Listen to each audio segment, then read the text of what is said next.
Alright, so hey guys, um, I'm back.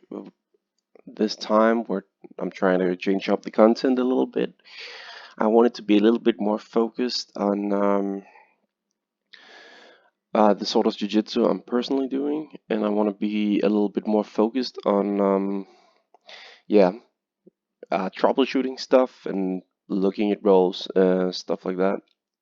So I hope you're in for it. Um, in this video here, this is actually mostly a test video of me rolling with one of my buddies from the gym, Mathis, and it's just to test out a new camera, which has some gimbal tracking. So if the video looks weird, that might be why. So this is just a fun roll, nothing serious. Playing a little bit of reverse del heaver here versus a knee cut, and here specifically, I'm practicing actually this guard recovery, where when someone slides a knee to the mat, you should top knee shield and the inside lat frame, and you just spin through here and recover guard. And if they leave their arm in, they walk right into a triangle. You're going to see me do this later in the video. And actually here, I'm kind of toying with a top lock on Mathis' arm here, giving him the troll face. As you can see, we're just playing around. It's not a competitive role in that sense. Mathis is just a good sport helping me here with the recording, but of course he's trying to go for figure four top lock, and he throws his legs over, and I kind of just bail on it, go on top. So from here, just playing with high steps. He's really good at keeping his knees to his chest. Even though he hasn't been training for a long while, he has good flexible guard actually. Has a good sense of guard retention. So I got to work a little bit more on actually getting past those knees. Going to J-point style camping here. He exposes his arm, so I step over for an arm lock, and I make sure to lock my legs. And here he tries stepping over my head again, but I'm really tight with my legs. I'm moving his leg out of the way. I actually thought he tapped a couple of times here, but he didn't. I let the arm go, and I just switched to the triangle.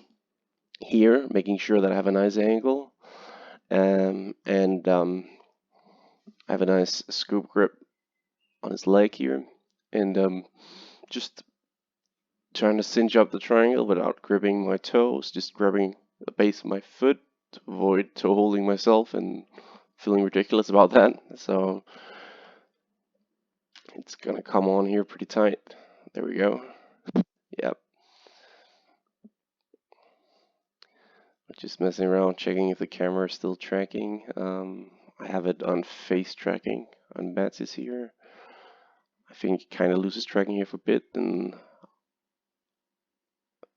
go back. It's really insistent on that knee cut, which is fine by me because then I can train this inversion again here. So I build up. I have a knee shield in front of his hip.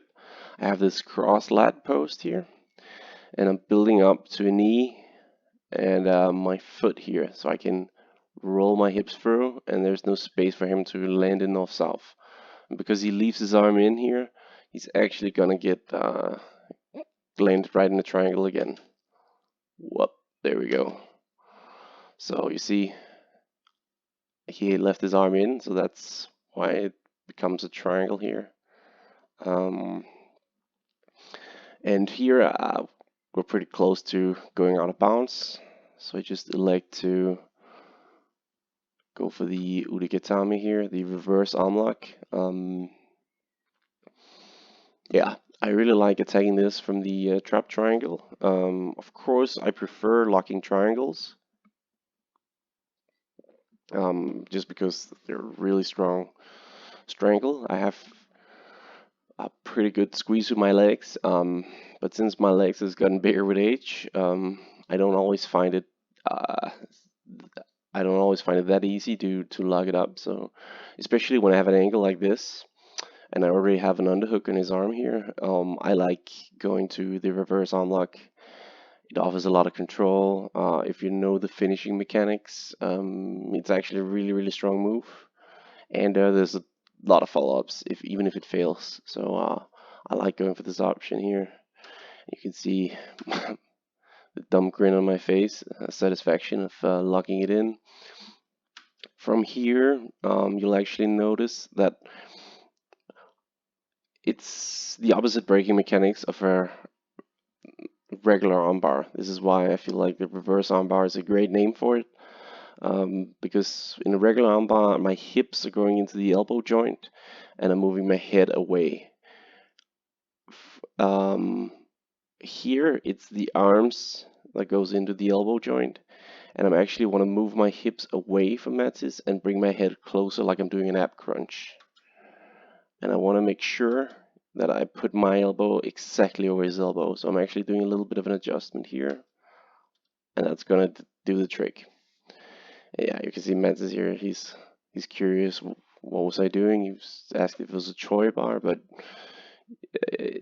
it's yeah, it's not a Troy bar. The Troy bar is technically just a shoulder crunch grip you use to spin through a regular arm bar. This was a reverse arm lock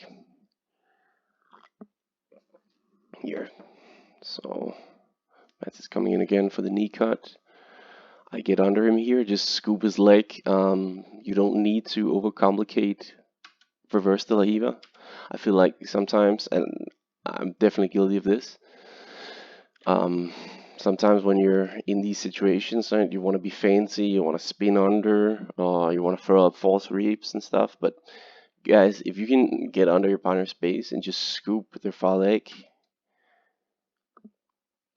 you can just off balance him away, kind of like an X guard, and makes shit easy here. And because he's hogging me here, hogging my head and kind of basing in an awkward way, I'm not even inclined to throw in a leg entanglement here. I just figure that I can off balance him back because he's grabbing my head. There's nothing stopping him from going straight backwards. So that's what I'm doing here. Boom, just knocking him down to his hip. Here I get actually, it's hard to see, I get an outside heel hook grip on his leg. And I use this knee over his hip to keep his hips heavy to the mat. I don't really have the leg fully entangled here. So I'm just kind of getting a look on the outside heel hook. But I'm actually more looking towards Mathis' reaction. If he rolls to his left here, it's easy for me to entangle the leg, and I can follow up on my outside ashi attack. If he turns the other way, I can look to palm my leg and I can backstep into the second leg, and I believe that's what I'm going to do here. Yep, so he tilts to the other hip. So as he's thinking about defending one leg, I switch through, I lock up the saddle, boom, get a nice double trouble here. And from here I have a leg lace locked, which is it's a pretty nasty submission actually. I feel like it's a lot of effort to actually like break a leg here. Luckily I've never had to do it. But it's so annoying because it's a painful submission and it's very hard to get out of if you don't know exactly what you're doing. My hand gestures here is just to, it's a little bit for teasing. We're having fun, but also because if he, as long as he controls that wrist, I can't really finish the submission. But again, it's not really helping him get out either. So I just focus on here when I have this leg lace here because both legs are tied up. He's not really going anywhere. So I just need to get my wrist free. There we go. And I'm never gonna give it back to him. And when I can connect my two hands, I can pull this leg across, kind of like a knee bar, and which also makes his shin dig into his calf. It's a painful submission. It's sort of old school. One of the most old school styles of submission from the saddle or the crossashi, whatever you want to call it. But it's actually it is a really good leg lock. Because it's basically free to go for. His legs are tied up. You can kind of see You can kind of test his heart, and even if it fails, you're not really losing that much. You can switch back to inside heel hooks pretty easily. So just give him a big old grin. Um, he's asking what the hell was that. I explained to him it's a leg lace. It's a way to torture your friends. Slap hands. Go again. I just go up on a single. In here, switch directly to a double. Actually, something we've went over in wrestling class. It's a very easy way to take people down if they're not controlling your wrists. Here, Mathis has a tendency to open his legs pretty quick in the close guard, which makes it easy for me to stand up. And here he actually does something really nice. Even though he hasn't been training for that long, he has very good intuition on leg pummeling. Actually, you see he opens his legs here and he starts to invert his knee with the scoop grip here, and actually starts to go into sort of a K guard here. And yeah, I let him into my legs here. I'm fairly confident in my leg lock defense, and also you notice that my leg isn't actually fully entangled. Like there's no legs locked behind my underneath my hamstring. So it's a open leg entanglement. So I let him play here a little bit. Just make sure I don't get toe hold here. Extend my foot. Yeah. And as he tries to turn around, I just off balance him, knock him down to the mat, and get into this sort of leg drag position here. And it's time for me to return the favor. Just drop back for heel hook here. As he recovers side guard, he exposes his legs. I've also have a video on this. Kind of an old school leg lock move, but it works fairly well here. So I shelf the leg, I fall back. The thing is with this, when you fall back on this entanglement, that it's kind of an open entanglement, just like we talked about before. So I don't really have a leg over his thigh here.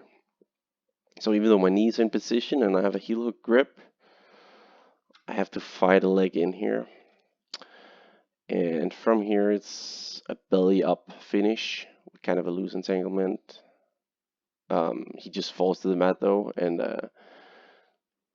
since I'm working on 50-50, I just let go of the heel hook and throw in a 50-50. Again, we're just playing around here. It's not a serious roll. We're just having fun. Split the legs, get a heel grip here, and here I go for belly up finish. So belly up finish is mostly about trying to straighten out the leg with the heel hook grip, and I want to bridge my hips into his knee here. My legs could be tighter here. There we go. Yeah, I said to him, no way, when he tried to spin, and he was like, well, I gotta try, and of course, you gotta do that. When you're training safely, people should be allowed to try to escape, of course, in a sensible way.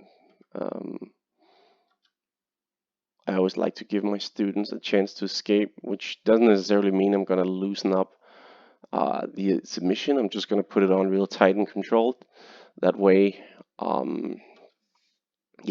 that way they have time to tap. They also can give me a reaction. Maybe they can get an escape and actually test the integrity of my leg lock. Yeah, and that's great. Either way, you're going to learn. Of course, if they just have a terrible habit, like bridging into an armbar and like extending their own arm and making putting themselves in harm's way, I'm going to tell them to be careful. But as long as it's safe and controlled, um, it's always good to give your partner some space. Just give them the time to tap, but also the time to try to escape so you can follow up those reactions. Anyway, that's basically it for this roll. Hope you enjoyed it. Hope you like this style of commentary, and I'll see you in the next one.